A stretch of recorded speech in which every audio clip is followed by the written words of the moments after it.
Сәлем достар, бүгін осындай бір жасағаннан шығатын пирог жасаймыз.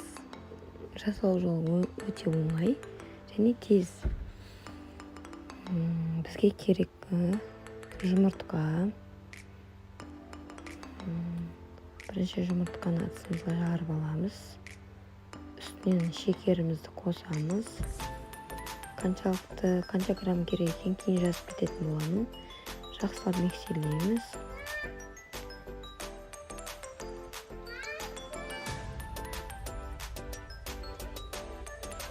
Жақсылап бір жоқ дегенде 5-10 минут миксерлейміз. Одан кейін сұйық майымызды құямыз. Оны да жақсылап араластырып, оның үстіне айранымызды құямыз. Қанша грамм керек екенін описаниеге жазып кететін боламын. Жақсылап араластырып болғаннан кейін ұнымызды електен өткізіп саламыз. Оның үстінен разрыхитель саламыз. Араластырамыз.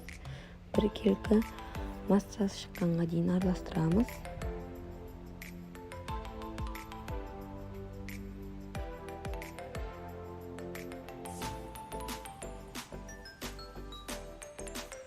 Жақсылап араластырып болдық.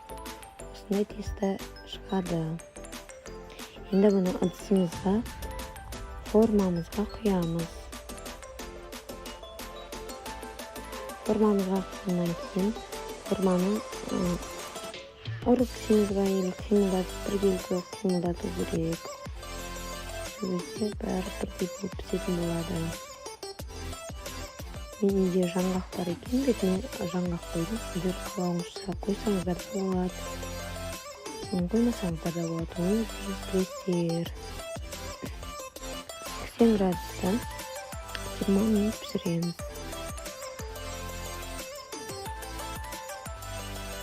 Әркім мені пешіне қарай пісіреді. Баршаңызға ас болсын.